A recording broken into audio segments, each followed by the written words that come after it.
এই তাফসিরের 442টা কিতাবে যদি আপনি দেখেন, এই তাফসির সম্পর্কে দেখবেন 3টার ঊর্ধ্বে নয়, গ্রহণযোগ্য মুতাবার কওল 3টার উপরে নয়।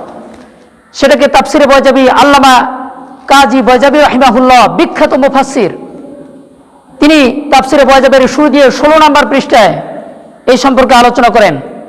তাফসিরে বয়জাবের মধ্যে তিনি বলেন, আলিফ লাম মিম এটা এমনই একটি শব্দ যেটাকে হরফে মুকাত্তাআত বলা হয় অথবা হরফে মুনকাতিআত বলা হয়। এমন কিছু শব্দমালা, এমন কিছু অক্ষরমালা অথবা এমন কিছু অক্ষর বিন্যাস, এমন কিছু শব্দ বিন্যাস যেগুলোর মাধ্যমে আল্লাহ এবং রাসূলের মাঝামাঝি মধ্যবর্তী স্থানে যে আলোচনা হয়েছে, যে মহাব্বত আর ভালোবাসার কথার লেনদেন হয়েছে, সেই সম্পর্কে আল্লাহ তাআলা এখানে উল্লেখ করেছেন। সেই জন্য আল্লাহ রাসূল আল্লাহ পাক রব্বুল আলামিন এই কথা কাউকে জানার সুযোগ দেননি, রাসূল আকরাম সাল্লাল্লাহু আলাইহি সাল্লাম কাউকে জানাননি। কারণ আজকে দুনিয়ার বুকে যদি কোনো মানুষ কোনো মেয়ের প্রেমে পড়ে যায় অথবা কোনো বন্ধু তার বন্ধুর প্রেমে মহাব্বতে ভালোবাসা আসক্ত হয়ে যায়, তাহলে তাদের মাঝে এমন কিছু কথা বিনিময় হয়, এমন কিছু বাক্য বিনিময় হয়, যেই সমস্ত কথাগুলো শুধু ওই দুই ব্যক্তি জানে, অন্য কোনো ব্যক্তি জানে না। এরকম আছে না নাই? অনেক কথা এমন আছে। যেমন একজন মহাব্বত করলেন, আপনার স্ত্রীকে আপনি অনেক ভালোবাসেন, এমন কিছু কথা তাকে শোনাবেন, তাকে বলবেন, যেই সমস্ত কথা দুনিয়ার কোনো মানুষ জানে না, জানতেও দিবেন না, বলবেনও না কোনোদিন, কাউকে শুনতেও দিবেন না, শুনলেও অপছন্দ করবেন। এমন আছে না কিছু কথা? এর নাম হচ্ছে মহাব্বত, এর নাম হচ্ছে ইশক, এর নাম হচ্ছে ভালোবাসা, এর নাম হচ্ছে আসক্তি। এই মহাব্বত আল্লাহ রাসূল সাল্লাল্লাহু আলাইহি ওয়াসাল্লামের সঙ্গে আল্লাহ পাক রব্বুল আলামিনের ছিল কি ছিল না? অবশ্যই ছিল। সেই জন্যই তো আল্লাহ পাক রব্বুল আলামিন এই আলিফ লাম মিম ইয়াসিন কাফ হা ইয়া আইন সাদ তাহা এই সমস্ত হরফ দ্বারা সম্বোধন করে কিছু আলোচনা করেছেন, যেই সমস্ত আলোচনা পৃথিবীর কোনো ব্যক্তি জানে না। তাফসিরের সমস্ত তাফসির গ্রন্থগুলো এ ব্যাপারে একমত। কিন্তু কোন কোন তাফসির কিতাবের মধ্যে পাওয়া যায় আলিফ লাম মিম, আলিফ যেটা আছে, আলিফতে আল্লাহ, লামতে যেটা আছে রসুল, লামতে হচ্ছে জিবরিল আলাইহিস সালাতু ওয়াস সালাম, আর মিমতে হচ্ছে মুহাম্মদ সাল্লাল্লাহু আলাইহি ওয়াসাল্লাম। অর্থাৎ আল্লাহ জিবরাইলের মাধ্যমে বিশ্বনবী হযরত মুহাম্মদ সাল্লাল্লাহু আলাইহি ওয়াসাল্লামকে ওহী প্রেরণ করেছেন, বিভিন্ন ধরনের ইসলামের বিধিবিধানকে বর্ণনা করেছেন। সেই কথাটাকে বোঝানোর জন্য আলিফ লাম মিম বলে বর্ণনা করে দিয়েছেন। আসলে আপনি যদি তাফসিরে রুহুল মাআনি যদি মোতালা করেন, স্টাডি করেন, দেখবেন, অথবা তাফসিরে বয়জাবি যদি স্টাডি করেন, তখন আপনি দেখতে পাবেন এই আলিফ লাম মিম যেটা আছে, এর রহস্য মারাত্মক রকমের আলোচনা করেছে তিনি। 300 পৃষ্ঠা আলোচনা করেছেন, তার চেয়েও আরো বেশি। তাফসিরে রুহুল মাআনি 25 খণ্ডের বিশাল কিতাব, এক এক খণ্ডে 700-800 পৃষ্ঠা, এরকম 25 খণ্ডের কিতাব। আমরা যখন তাফসির পড়ি, দাওরা মাস্টার্স কমপ্লিট করি, তারপরে এই তাফসির গ্রন্থ আমরা স্টাডি করেছি। এরকম ওই বছরে 300 কিতাব মোতালা করার সুযোগ হয়েছিল। এই তাফসিরে রুহুল মাআনিতে আপনি দেখবেন শত শত পৃষ্ঠা আলোচনা করেছে শুধুমাত্র আলিফ লাম মিম নিয়ে, যে আলিফ লাম মিম কি, আলিফ লাম কেন আনলো, আলিফ না নিয়ে আসতে পারতো, মিম আগে নিয়ে আসতে পারতো, রাকে পরে নিয়ে গেল কেন, এভাবে আলোচনা করেছেন। মূল কথা হচ্ছে আলিফ লাম মিম এমনই একটি শব্দ, এমনই একটি হরফ, যেই হরফের মাধ্যমে, যেই শব্দের মাধ্যমে সমগ্র পৃথিবী জুড়ে মানুষদেরকে চ্যালেঞ্জ করা হয়েছে, হে পৃথিবীবাসী, তোমরা সাহিত্য চর্চা করো, তোমরা আরবি সাহিত্য চর্চা করো, তোমরা বাংলা সাহিত্য চর্চা করো, তোমরা ইংলিশ ভার্সন চর্চা করো, English language of research higher তোমরা গবেষণা করো, ইসলামকে তোমরা বোঝার চেষ্টা করো। কিন্তু মনে রেখো, সারা বিশ্ব যদি একমত হয়ে যায়, সমগ্র সাহিত্যিকরা যদি একসঙ্গে হয়ে যায়, তারপরেও এই কোরআনের মতো একটি আয়াত, একটি অক্ষর, একটি হরফ, একটি জের, একটি জবর, কোনো কিছুকে তারা প্রমাণ করতে পারবে না। তাদের কোনো কিছুর মতো একটা নতুন কিছু তারা আবিষ্কার করতে পারবে না, দিতে পারবে না এই কোরআনে কারিমের মতো। এটাই চ্যালেঞ্জ। তৎকালীন জমানায় যখন আরব বিশ্বে মুশরিকানে মক্কা ও কুফারে মক্কা, মক্কা শরীফের যারা কাফির রয়েছে, মুশরিকিন রয়েছে, যারা বস্তুবাদী রয়েছে, নাস্তিকবাদী, আরো যত বাদী রয়েছে, তন্ত্র মন্ত্র, মানবতাবাদ, সমাজতন্ত্র, গ্রিক দর্শন ছিল কি ছিল না আগে? এই সময় ছিল এগুলো। আপনারা যদি স্টাডি করেন বাইবেলকে, খ্রিস্টানদের বাইবেল আমাদের কাছে রয়েছে, আমাদের বিভিন্ন কিতাব স্টাডি করতে হয়, কারণ আমরা অধ্যাপক, আমরা সমগ্র বাংলাদেশে মাহফিল করি, আলোচনা করি, আমাদেরকে কথা বলতে হয়, সেজন্য সবকিছু আমাদের জানতে হয়, আমাদের সবকিছু জানতে হবে। কিতাবুল মুকাদ্দাস, বার্নাবাসের Bible, Jubilee Bible, New Testament, Old Testament যেগুলো আছে, পকেট বাইবেল, এরকম বিভিন্ন বাইবেল এবং ইনজিল, তাওরাত, জবুর সমগ্র বাংলাদেশে খ্রিস্টানরা, ইহুদিরা তারা বিভিন্ন সময় দাওয়াত দিচ্ছে। আপনি কুড়িগ্রামে যান, আপনি কক্সবাজার যান, হাজার হাজার মুসলমানদেরকে তারা খ্রিস্টান বানিয়ে তাদেরকে বিধর্মী বানিয়ে জাহান্নামের পথের প্রতীক বানিয়ে দিছে। নাউজুবিল্লাহ বলবেন না? কত বড় দুঃখের কথা। আমার এক ভাই আমার সামনে জাহান্নামের আগুনে জ্বলবে, সে জাহান্নামে পড়ে যাবে, আমি কি সহ্য করতে পারি? কখনোই সহ্য করতে পারবো না। তো আপনি এই সমস্ত গ্রন্থ যখন স্টাডি করবেন, আপনি দেখবেন ওই সময়ের মধ্যে অনেক বড় বড় সাহিত্যিকদের আবির্ভাব হয়েছিল, অনেক বড় বড় গবেষক ছিল তৎকালীন জমানায়। আজ থেকে 1450 বছর পূর্বে তখনও বড় একজন গবেষক সাহিত্যিক ছিলেন, তার নাম হলো ইমরাউল কাইস। এরকম আরো বড় বড় সাহিত্যিক ছিলেন যারা চ্যালেঞ্জ করতো, বিশ্বনবীকে বলতো উম্মি, তিনি তো কোনো কিছু পড়া শিখেন নাই। আসলে তিনি তো পড়া শিখেননি, অর্থাৎ তিনি স্কুল কলেজ ইউনিভার্সিটি এই সবগুলোতে শিখেননি, কিন্তু আল্লাহ পাক রব্বুল আলামিন ইলমে ওহির মাধ্যমে, খোদা প্রদত্ত জ্ঞানের মাধ্যমে আল্লাহ রাসূলকে এমন বেশি জ্ঞান দিয়েছেন। আল্লাহ রাসূল সাল্লাল্লাহু আলাইহি ওয়াসাল্লামকে সমগ্র পৃথিবীতে যত জ্ঞান আসবে এবং যত গিয়েছে সমস্ত ইলম এবং সমস্ত জ্ঞান গর্ব সবকিছু দিয়েছেন কাকে? আল্লাহ রাসূল সাল্লাল্লাহু আলাইহি ওয়াসাল্লামকে। সেজন্যই তো আল্লাহ রাসূল বলেছেন, বিশ্বনবী সহিহ হাদিসের মধ্যে বলেছেন, আনা উতিতুল ইলমা। অন্য হাদিসের মধ্যে আছে আউয়ালিন ওয়াল আখিরিন, সমগ্র পৃথিবীর শুরু শেষ, প্রারম্ভনা থেকে একেবারে সর্বশেষ পর্যন্ত সমস্ত জ্ঞানের সাগর আমাকে দান করেছেন। আল্লাহ রাসূল সাল্লাল্লাহু আলাইহি ওয়াসাল্লাম বলেছেন, নবী তো এমনই নবী, নবীজির এই জ্ঞান নিয়ে যদি আলোচনা করা যায়, দিনকে দিন চলে যাবে, রাতকে রাত শেষ হয়ে যাবে, বছরকে বছর চলে যাবে, কিন্তু জ্ঞানের সামান্য পরিমাণ পরিধি নিয়ে আলোচনা করা সম্ভব নয়। আজকে আমি আলোচনা করব সামান্য কিছু আলোচনা, সেটা হচ্ছে তাকওয়া সম্পর্কে। সাইট আলোচনা করছি, ভূমিকা স্বরূপ।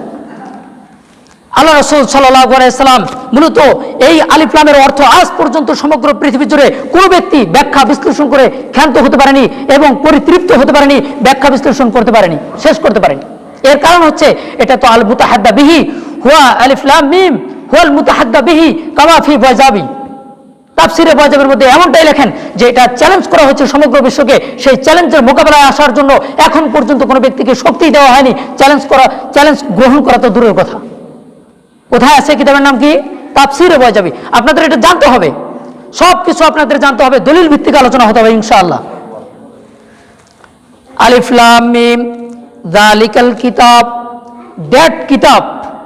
দ্যাট বুক ইজ দা, এই কিতাব এমনই একটি গ্রন্থ, এমন একটি কিতাব, লা রাইবা ফি, যার কোনো লা রাইবা ফি আই লা মিসলাফি আলা লা সুবহাতাফি লা শিবাফি ওয়ালা মুসাবাতাফি, এই এমন একটি গ্রন্থ যেই কিতাবের মাঝে সন্দেহের কোনো অবকাশ নাই।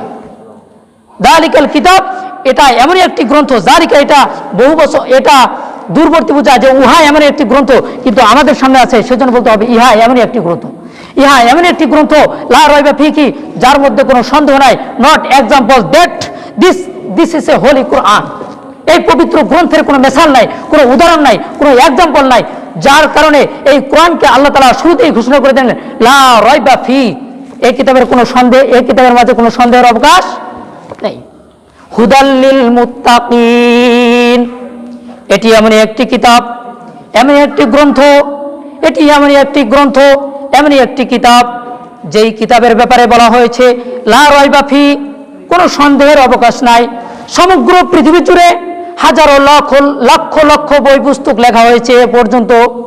পৃথিবীর শুরু লগ্ন থেকে আল্লাহ রাসূল সাল্লাল্লাহু আলাইহি ওয়াসাল্লাম আসার পূর্বে বহু কিতাব রচিত হয়েছিল কি হয়েছিল না? অনেক কিতাব রচিত হয়েছিল, সেগুলো আমাদের কাছে রয়েছে।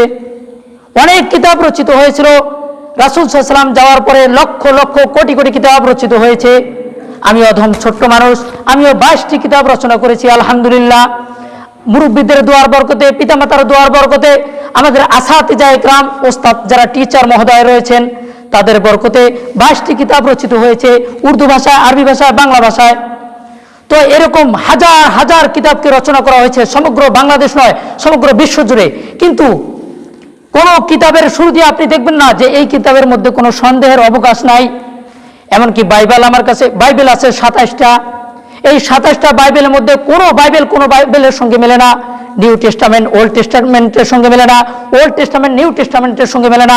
আবার আমার কাছে আছে গীতা, রামায়ণ, মহাভারত, হিন্দুদের কিতাব, অথর্বেদ, যজুর্বেদ, সামবেদ, সমস্ত কিতাব রয়েছে। আপনি দেখেন এই কিতাবগুলোকে, আপনি দেখবেন অন্ধংতম প্রবিশন্তি যেহসং ভূতিমপশত তত ভূমি ইবুতুদৌ সম্ভুত্তরতা, ওদের কিতাব মন্ত্রের মধ্যে শ্লোকের মধ্যে বলা হয়েছে অন্ধংতম প্রবিশন্তি, অন্ধকার নরকে প্রবিষ্ট হইবে। অন্ধং তম প্রবেশন্তি যেহসং ভূতিমপশত ততবই ইবুতু সম্ভুত্তারতা। অর্থাৎ যে ব্যক্তি নিজের হস্ত তৈরি মূর্তিকে পূজা করলো, যে ব্যক্তি নিজের হস্ত তৈরি পাথরকে পূজা করলো, যে ব্যক্তি অগ্নিকে পূজা করলো, যে ব্যক্তি বৃক্ষ তরুলতাকে পূজা করলো, যে ব্যক্তি কোনো মানুষকে ভগবান মনে করলো, যে ব্যক্তি কোনো ব্যক্তি বস্তুকে পূজা করলো, সেই ব্যক্তি অন্ধকার নরকে প্রবিষ্ট হইবে। তাদের কিতাবের মধ্যে লেখা আছে। আরে কথা বলেন না, তাদের কিতাবে আছে, এই বাংলাদেশের মধ্যে রয়েছে, আমাদের কাছে আছে। আমাদের তো এগুলো স্টাডি করতে হয়।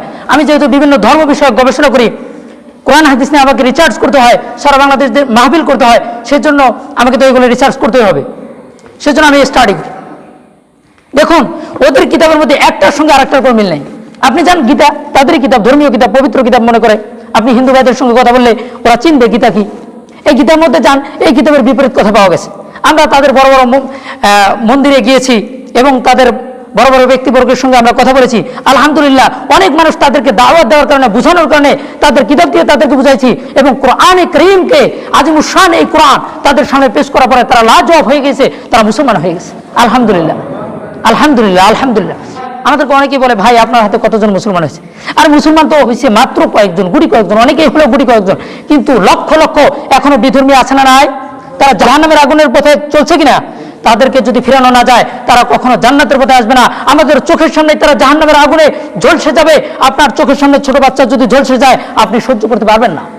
আপনার চোখের সামনে আপনার চিরশত্রু তার ছেলেও যদি আগুনে ঝলসে যায়, পুড়ে যাচ্ছে, আপনি কি সহ্য করতে পারবেন?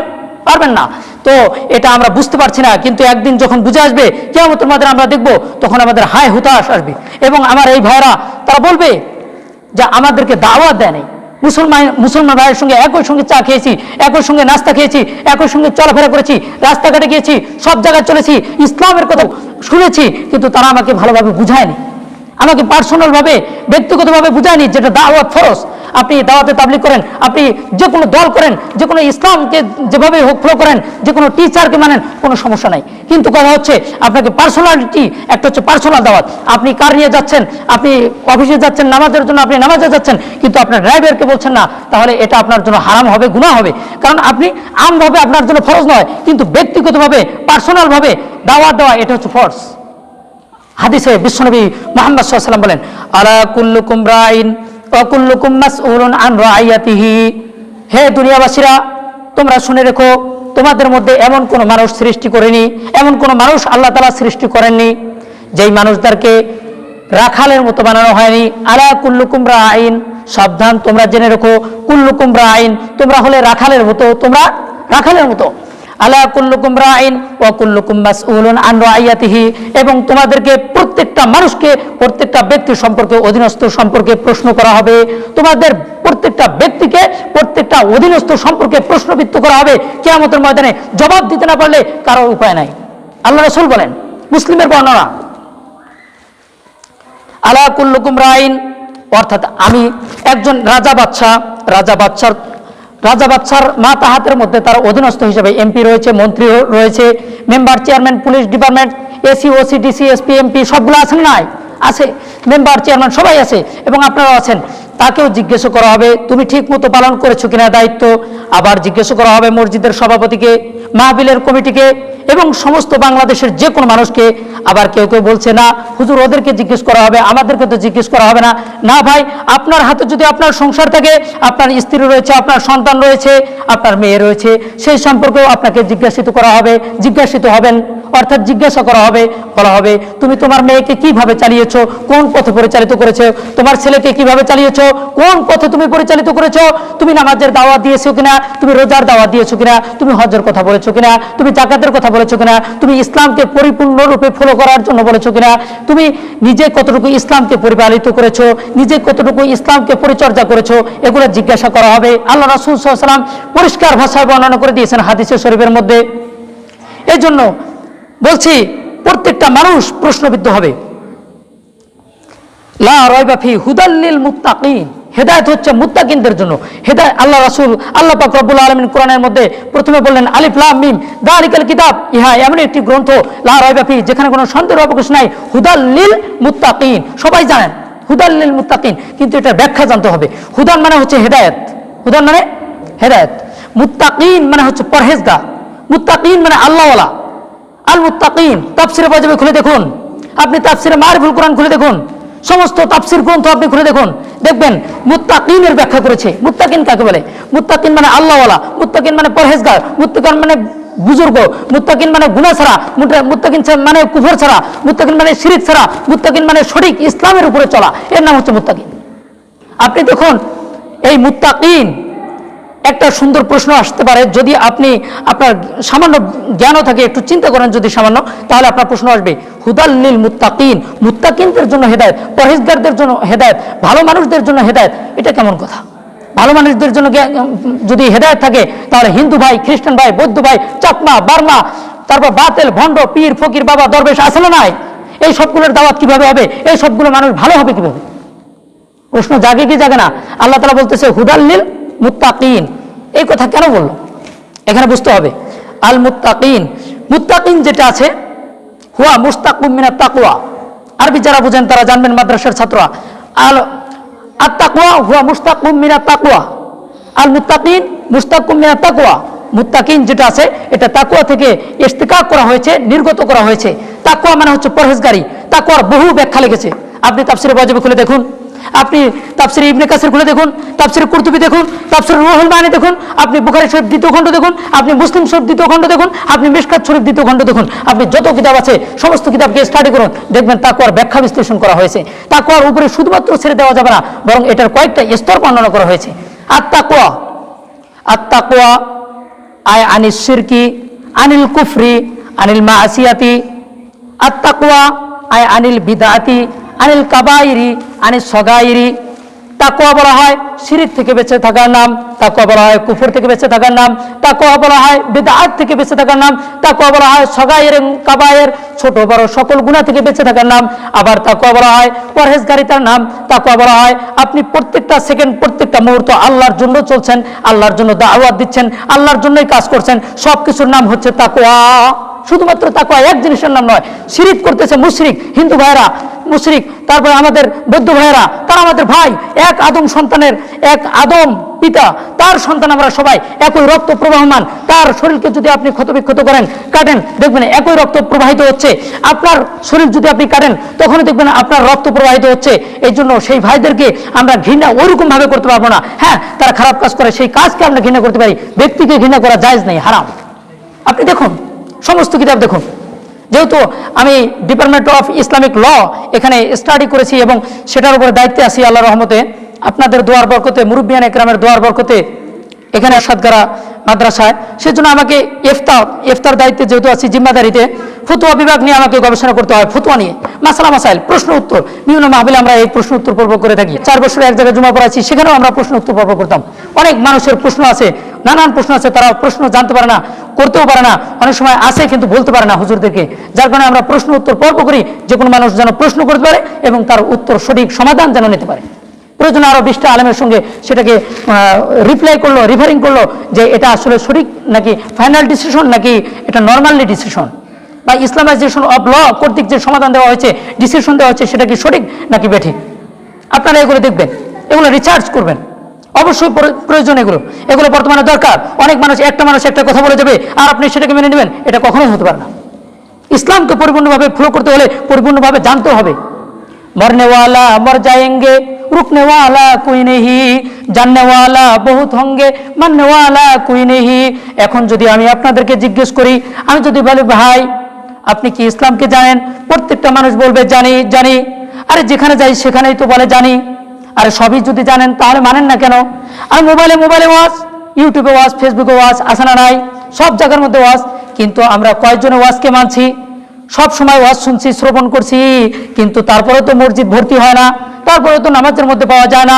এর কারণটা কি? বোঝা গেল শুধুমাত্র ওয়াজ শোনার দ্বারা কাজ হবে না, শুধুমাত্র আলেমদের বয়ান শোনার দ্বারা কাজ হবে না। ইউটিউবে আলোচনা শুনলেন আপনি, ফেসবুকে আলোচনা শুনলেন আপনি, অসংখ্য কিতাব দিয়ে স্টাডি করলেন, মোতালা করলেন, পড়ালেখা করলেন, সব কিছু জানলেন। শুধুমাত্র জানার নাম ইসলাম নয়, সাথে সাথে মানতেও হবে, সাথে সাথে মানতেও হবে। জানার নাম ইসলাম নয়, মানার নাম হচ্ছে ইসলাম। এই জন্যই তো কবি বলেন মরনে ওয়ালা মর যায়েঙ্গে, রুকনে ওয়ালা কোই নেহি, জাননে ওয়ালা বহুত হোঙ্গে, মাননে ওয়ালা কোই নেহি। মরনে ওয়ালা মরে যাবে, দুনিয়ার কোনো ব্যক্তি আটকাতে পারবে না। না না ভাই, আপনি যতই চেষ্টা করেন না কেন, প্রচেষ্টা চালিয়ে যান না কেন, আপনি যত কিছুই করেন না কেন, কোনো ব্যক্তিকে আপনি ধরে রাখতে পারবেন না, আটকে রাখতে পারবেন না। কোনো ব্যক্তিকে আপনি আটকে রাখতে পারবেন না, কোনো ব্যক্তিকে আপনি ধরে রাখতে পারবেন না। দুনিয়া থেকে চলে যাবে, আপনার বাবা চলে গেছে, অথবা আপনার দাদা চলে গেছে, পরদাদা চলে গেছে, আপনার নাতি চলে যাচ্ছে। আসার একটা সিরিয়াল আছে, কিন্তু যাওয়ার কোনো সিরিয়াল নাই। আসার সিরিয়াল আছে, প্রথমে আপনার দাদা এসেছে, তারপরে কি আপনি এসেছেন না আপনার বাবা? প্রথমে আপনার দাদা আসবে, তারপরে আপনার বাবা, তারপর আপনি, তারপরে আপনার ছেলে, তারপরে আপনার নাতি, তারপরে আপনার পুতি, তারপরে আপনার মানুষ আসবে। এভাবেই সিরিয়াল আছে, কিন্তু যাওয়ার কি কোনো সিরিয়াল আছে? যে কোনো মুহূর্তে আপনাকে ডাক দিবে, রশিকে টান দিবে, সেই সাথে সাথে আপনাকে দুনিয়া থেকে চিরবিদায় নিয়ে চলে যেতে হবে। আল্লাহ পাক রব্বুল আলামিনের মধ্যে পরিষ্কার ঘোষণা করে দিয়েছেন, তোমরা মৃত্যু থেকে যতই পলায়ন করো না কেন, মওত থেকে যেখানেই যাও না কেন, তোমাদেরকে যখন ডাক দেওয়া হবে, এক সেকেন্ডও তোমাদেরকে সময় দেওয়া হবে না। কোরআন শরীফের মধ্যে আসছে, মৃত্যু গিয়ে তোমাকে সাক্ষাৎ করবে, মৃত্যু গিয়ে তোমাকে সাক্ষাৎ করবে। সেজন্য তাকওয়া অর্জন করতে হবে। বিধর্মী ভাইদের জন্য তাকওয়া হলো তাদের শিরককে ছেড়ে দেওয়া, কুফরকে ছেড়ে দেওয়া, তারা বিধর্মী ত্যাগ করে ইসলামকে গ্রহণ করা। আর আপনার আমার জন্য তাকওয়া হলো আপনার ছেলে মেয়েকে ইসলামের দাওয়াত দেওয়া, আপনাকে কোরআন হাদিসের পথে চলা, আপনার নিজে চলা, অপরকে দাওয়াত দেওয়া। এটার নাম হচ্ছে তাকওয়া। আল্লাহ বলেন হুদাল্লিল মুত্তাকিন, হুদাল্লিল মুত্তাকিন। মুত্তাকিন ব্যক্তি যারা আছে, মুত্তাকিন থেকে আরেকটা হচ্ছে মনে মনে একটু ভালো চিন্তা করা। একজন পথভ্রষ্ট আছে, মুশরিক আছে, সে কি ভালো চিন্তা করবে? করবে না। কিন্তু হঠাৎ যদি বুঝে আসে যে এতগুলো মূর্তি, এই 36,000 দেবতা, এত দেবতা, এই যে ওম শান্তি হরে কৃষ্ণ কৃষ্ণ, এত কত দেবতা, এই সবগুলো আসলে কি সবাই মালিক? একটা প্রতিষ্ঠানের, এই একটা মসজিদ, এটার যদি সভাপতি 3 জন নির্বাচন করা হয়, ঝগড়া লাগবে কি লাগবে না? একটা মাদ্রাসা, একটা স্কুল, একটা কলেজ, একটা ইউনিভার্সিটি, আপনি যদি ওখানে 4 জনকে প্রিন্সিপাল নির্দিষ্ট করেন, ঝগড়া লাগবে কি লাগবে না? একজন বলবে আজকে ছুটি, আরেকজন বলবে না কালকে ছুটি দেবো। এই জন্য এই সমগ্র পৃথিবীর মালিক একজন হতে পারে, একাধিক হতে পারে না।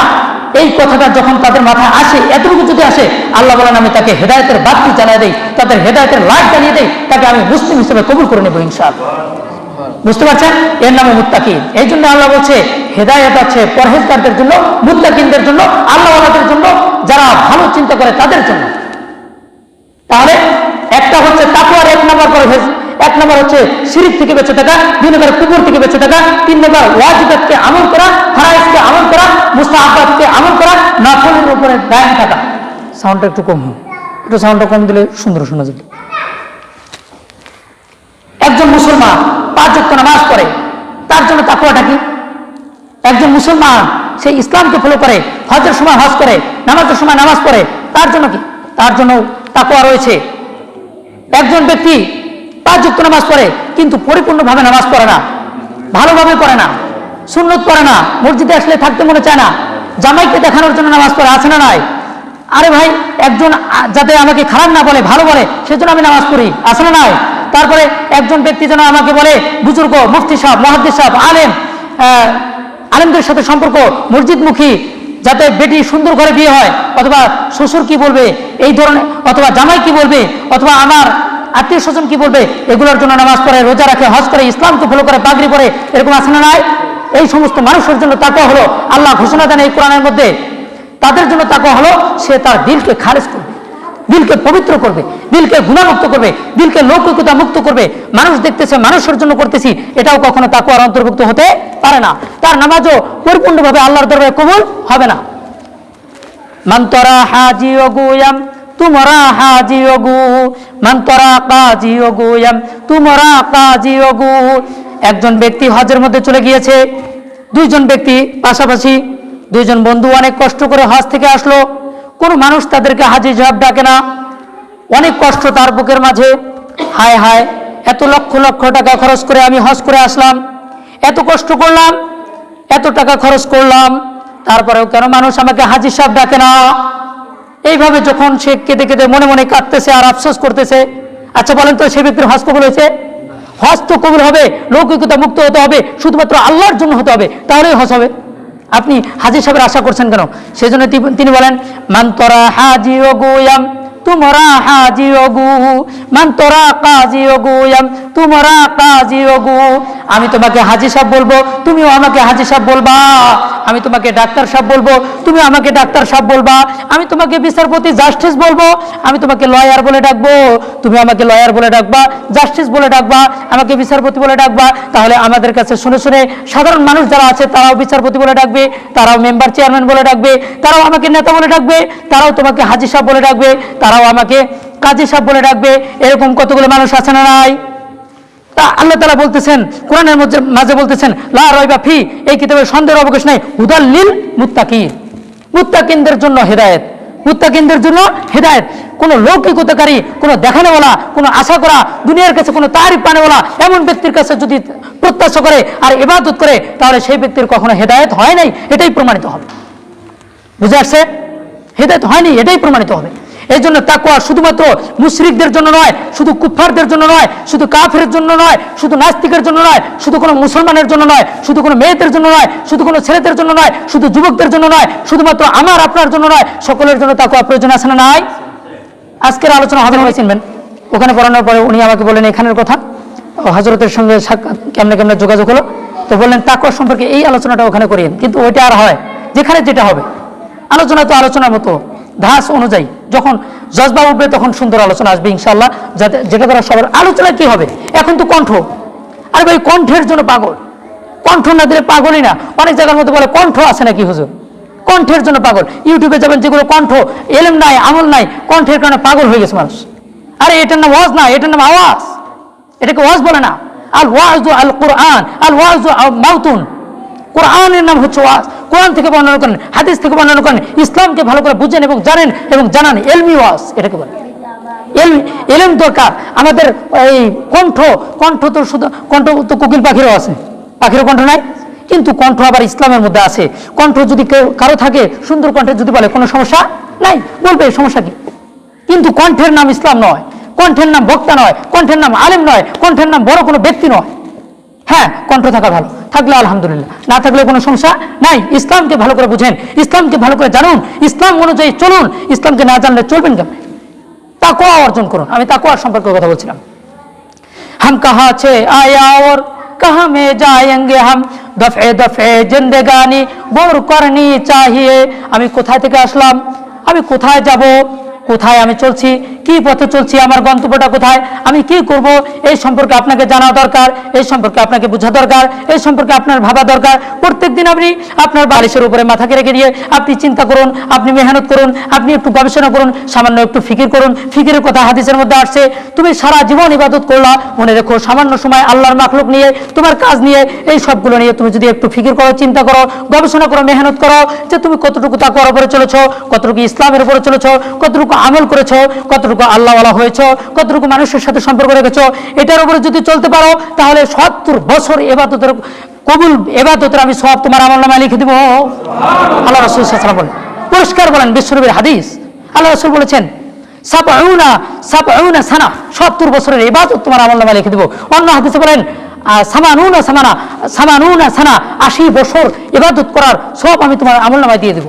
এই জন্য প্রত্যেকদিন রাতের বেলা চিন্তা করতে পারবো তো একটু, যে আমি কতটুকু ইবাদত করলাম, আমি কি করলাম, কি করা উচিত ছিল, কিভাবে চলা উচিত ছিল, আমি কয়টা মানুষকে কষ্ট দিলাম, কাকে আমি গালিগালাজ করলাম, কার সঙ্গে আমি বেইমানি করলাম, কার সঙ্গে আমি ধোঁকাবাজি করলাম, কার সঙ্গে আমি ফাতরাবাজি করলাম, কাকে আমি কষ্ট দিলাম, এই সবগুলো চিন্তা করা যাবে তো ইনশাআল্লাহ।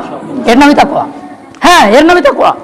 তাকওয়া শুধুমাত্র নামাজ পড়ছেন 5 ওয়াক্ত, আমি ইসলামিক, আছে না নাই? অনেক মানুষ বলে কিনা, হ্যাঁ নামাজ পড়ে তো বাস, আরে নামাজ পড়েন। আমি বললাম ভাই ইমান ঠিক আছে তো? হ্যাঁ ইমান ঠিক আছে। না, এটা আমার বাপও হতে পারে, আমার দাদাও হতে পারে, আমার নানাও হতে পারে, আমার 14 গোষ্ঠী হতে পারে, আমার ছেলেও হতে পারে, ফায়সালা একই, ইসলামের ডিসিশন একই, ফতোয়া একই, আলেম, আমি মুফতি, আমি মুহাদ্দিস, মাওলানা, আমারও যদি এই অপরাধ হয়ে থাকে তাহলে আমারও ব্যাপারে ফায়সালা একই হবে। তাকওয়া আবার নই আমি, কথা ক্লিয়ার? তাকওয়া আবার আমি নই। আপনি সারাদিন যদি আপনার মাথাকে আপনি ঠোকরান, এই দেওয়ালের সঙ্গে প্রাচীরের সঙ্গে মাথাকে আপনি যদি মারেন, তারপর যদি বলেন আমার ঈমান আছে কিন্তু আপনার আমল নাই, আপনার তাকওয়া নাই, আপনার পরেজগারিতা নাই, আপনি ইসলাম অনুযায়ী চলেন না, কোরআন হাদিস জানেন না, তাহলে আপনাকে তাকওয়াবান বলা হবে না, আপনাকে ঈমানদার বলা হবে না, পরিপূর্ণ মুমিন হিসাবে আখ্যায়িত করা যাবে না। হ্যাঁ, আপনাকে নাম কস্ত মুমিন বলা যাবে, আপনি মুসলমান, বংশগত মুসলমান, জাতিগত মুসলমান, এরকমই বলতে হবে। কিন্তু আমলদার, সহি, পাক্কা, সাচ্চা মুসলিম কে বলে না। যে কোনো মুহূর্তে ইসলামের বিরুদ্ধে প্রপাগান্ডা চালানো হবে, ইসলামকে আঘাত করা হবে। আমাদের নিজের বুকের তাজা রক্ত ঢেলে দেওয়ার জন্য প্রস্তুত থাকতে হবে কিনা? তাজা রক্ত ঢেলে দিতে হবে কিনা? দাওয়াতের যেমন প্রয়োজন আছে, নামাজের প্রয়োজন আছে। আমাদের সমাজে আমার ব্যক্তিগত জীবন, আমার নিজের জীবনকে সুন্দর করা, ইসলাম দ্বারা পরিপূর্ণভাবে চলা, আল্লাহর জন্য সবকিছু করা, মানুষের জন্য না করা, জামার জন্য না করা, মেয়ের জন্য না করা, কোন ব্যক্তির জন্য নয়, শুধুমাত্র কার জন্য করব? আল্লাহর জন্য। এক নাম্বার, এটা হচ্ছে ব্যক্তিগত জীবন। তারপরে আসেন পারিবারিক জীবন। আপনার পরিবারকে ঠিক করেন, পরিবারকে দাওয়াত দেন।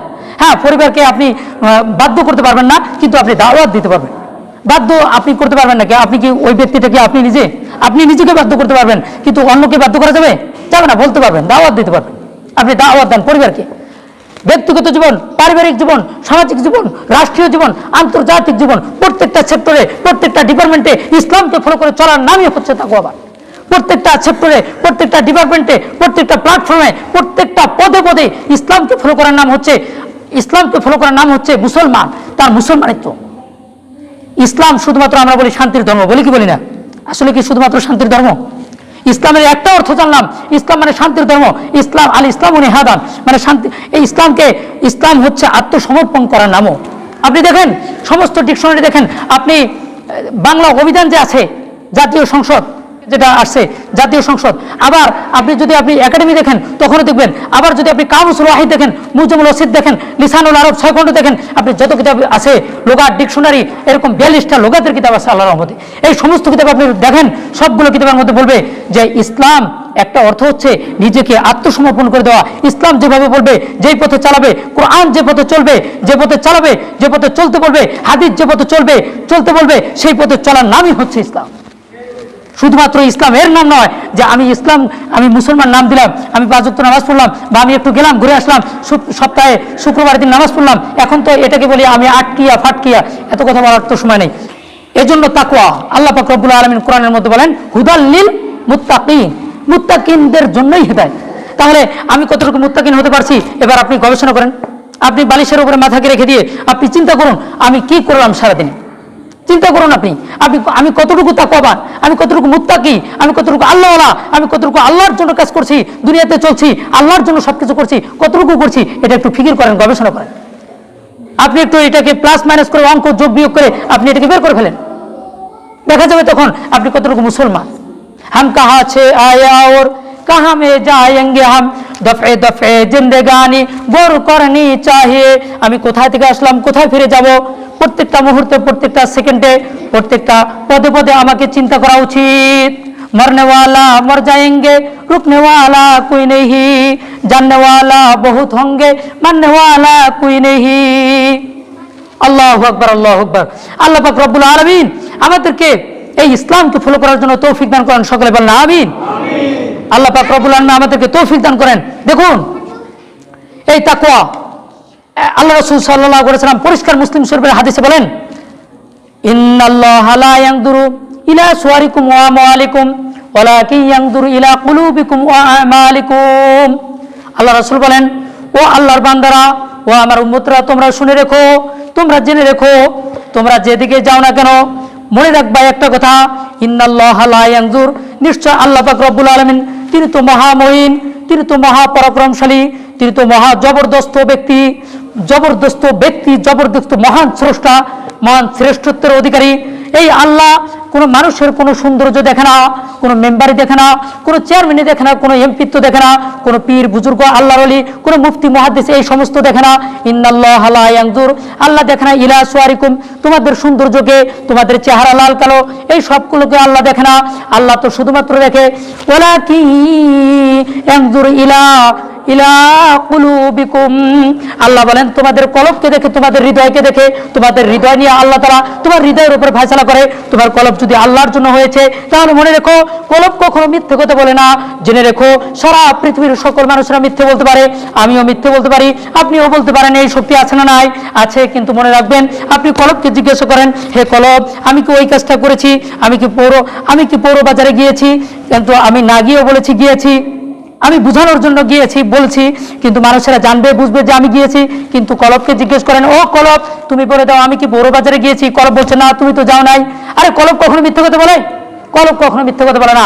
মানুষের হৃদয় এমন একটা জিনিস, মানুষের মন, মানুষের দিল, এটা এমন একটা জিনিস যেটা কখনো কারোর সাথে মিথ্যে কথা বলে না। এই জন্য দিলকে জিজ্ঞেস করুন, আপনি কতটুকু তাকওয়াবান, আপনি কতটুকু পরহেজগার, কতটুকু আল্লাহর জন্য কাজ করছেন, কতটুকু ইসলামকে ফলো করছেন, আল্লাহর জন্য কতটুকু করছেন। হুদাল লিল মুত্তাকিন, মনে রাখবেন মুত্তাকিনদের জন্য হেদায়েত, অন্য কোনো ব্যক্তি বা বস্তুর জন্য হেদায়েত নয়। আল্লাহ পরিষ্কার বলে দিয়েছেন হুদাল লিল মুত্তাকিন, মুত্তাকিনদের জন্য হেদায়েত, অন্য কোনো ব্যক্তির জন্য হেদায়েত নয়। আল্লাহ তাআলাকে আমরা জিজ্ঞেস করলাম, ও আল্লাহ, আল্লাহ গো আমরা তোমার ইসলামকে ফলো করব, নবীজির সুন্নতকে পালন করব, ইসলামের পথে চলবো, আপনি আমাদেরকে কি দিবেন? আল্লাহ বলেন, ও বান্দা জেনে রেখো, তুমি যদি ইসলামকে ফলো করো, তুমি যদি পূর্ণাঙ্গ রূপে মুমিন হও, মুত্তাকিন হও, পূর্ণাঙ্গ রূপে যদি মুসলমান হও, জেনে রেখো আমি তোমাকে বন্ধু হিসাবে কবুল করে নিলাম। সুবহানাল্লাহ। এটাও আল্লাহ তাআলা কোরআনে বলে দিয়েছেন, আল্লাহু ওয়ালি